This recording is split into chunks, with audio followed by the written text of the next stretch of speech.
Here we are in Cleveland Street, in the City of London, in the shadow of the imposing British Telecoms Tower. Samuel Morse, the inventor of the Morse code, once lived here, as did Charles Dickens.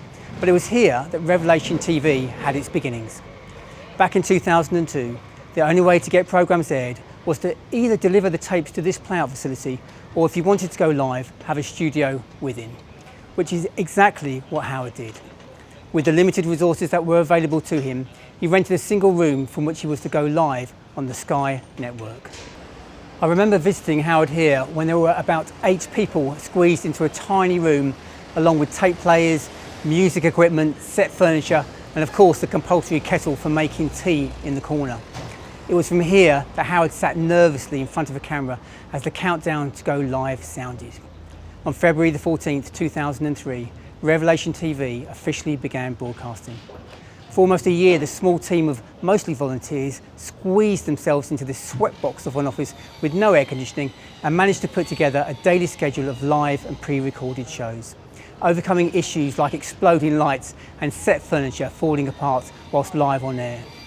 Looking back, it was hard to believe that it was going to work, but somehow it did. It was from here that programmes like Bible Study began, and of course Howard's very popular World in Focus. Some of Revelation TV's most memorable interviews took place here. I recall watching Bill Wilson for the first time when Howard interviewed him as he gave his testimony and shared with us the incredible work he was doing with deprived children in New York. As support for the fledgling channel increased and space became available, Howard was able to move into the large industrial units on the first floor, where he was better able to realise his vision for a national Christian TV channel. There was enough room to have Christian bands and music shows, proper sets which didn't fall over, and they were finally able to afford proper broadcast cameras with a dedicated music studio and a full-time sound engineer. At this time, Howard was still travelling from his home in Surbiton to work here, and due to the nature of the work and the lack of resources, he would often find himself working into the early hours. Mark the cabbie would often pick him up and race through the London traffic to try and get Howard to the station in time for his last train home, not always successfully. Eventually Howard were to move his whole family up to London, close enough to walk to the studio and also spend time with his family.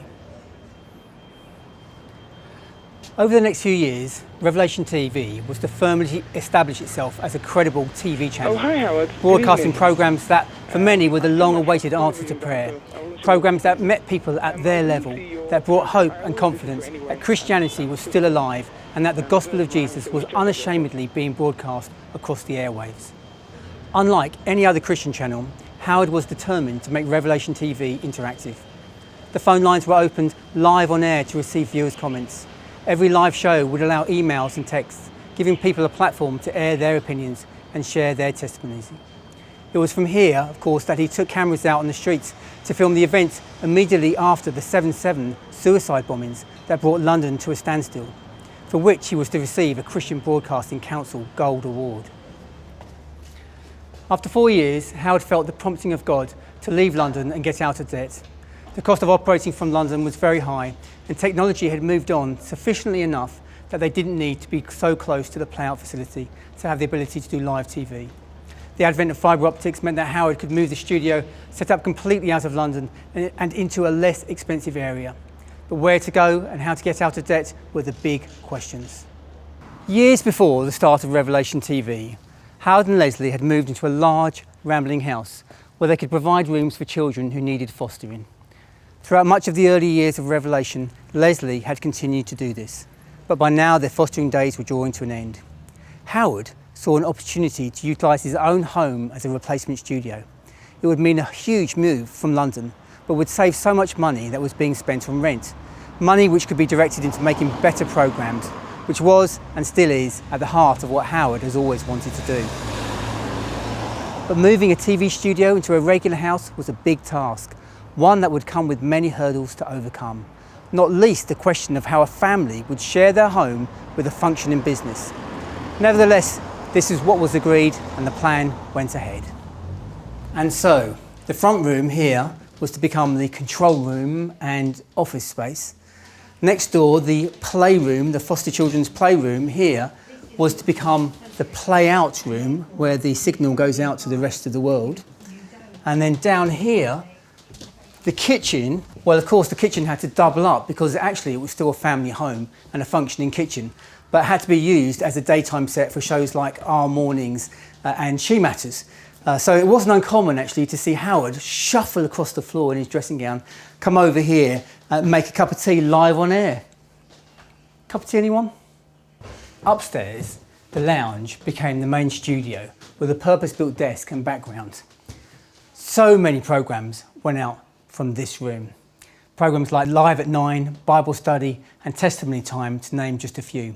All inspiring and informative, yet still achieved with a relatively low budget, which of course came from the relatively few precious viewers who saw the vision and were moved to support it. Here, next door, in what is now a kit room, was originally Lesley and Howard's bedroom, but this was to become the control room. And I remember sitting here with Jane when we first began Thank God for Fridays. Darren was sat at the control desk right next to us. I also remember a very tired Mark the cabbie sitting here doing Voice in the Wilderness into the early hours of the morning, Howard occasionally joining him. Of course, all this meant that the family had to share their house with whoever was working for the channel, whether that was the guests coming in or the office staff working downstairs. I think you can imagine the challenges for a family who have to share their house with an almost around-the-clock TV channel. I think we can all agree it can't have been easy. Respect to Lesley, Howard and the children. But there are reasons why homes are homes and are generally not used as TV studios. Proper studios require space and height, parking for staff and guests, industrial facilities that can cope with the wear and tear of so much regular use.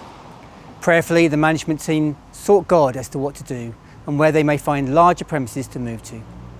What was to happen next was incredible and answered their prayers in a way that surpassed even their expectations of what God would do. Here we are in New Malden, just a stone's throw from Howard and Lesley's home/studio in Surbiton.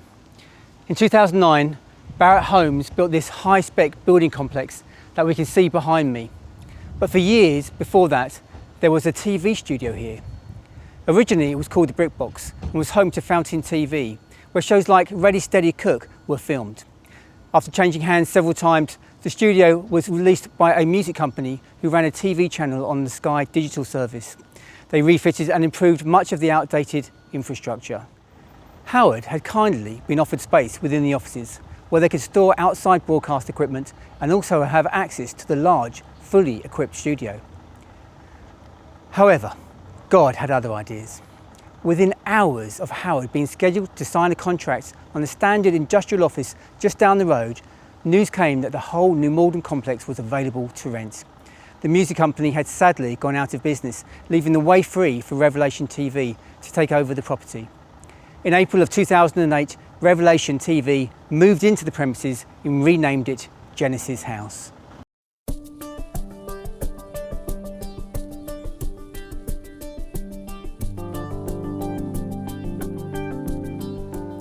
I remember walking into the studio for the very first time. I think it was at that point that I really glimpsed God's vision for Revelation TV. I had just come from a front room in a suburban house where everything, cameras, sets, lights and people, had been squeezed into every available space possible, into, well, a proper TV studio. I think I probably had that smirk on my face that says, "All right, Lord, maybe this is of you." It wasn't long after that I left the business I was running and joined Revelation TV in their graphics department. I felt like I was leaving behind a world of nothingness and coming to a place where what I did had everlasting effects, even possibly into eternity. Those were good days, those New Malden days. Yes, we were still operating out of the home studio in Surbiton, but we slowly started to utilise this great space here in New Malden. We could have bands again. Famous faces like Helen Shapiro, Charlie Lansborough, and of course, who can forget Daniel O'Donnell? We held through the night election specials and began shows like Building the Foundation, where we were able to show you a little bit of what was going on behind the scenes. Our number of volunteers grew, as did the amount of presenters, and we produced a multitude of different shows, always learning, honing our skills, yes, making some mistakes, but always with the desire to create inspiring and watchable Christian TV. During this time, we felt it necessary to come out of the umbrella of Ofcom, which, due to the deterioration of Christian ethics in Britain, were becoming progressively more opposed to the biblical message that we preached. In 2008, we moved our head office to Spain and submitted ourselves under the Spanish licensing authority. Inevitably, things change, and in 2009, we were given notice by Barratt Homes to vacate the building. By now, we already had a functioning studio in Spain, and so we packed up our things and headed for the continent.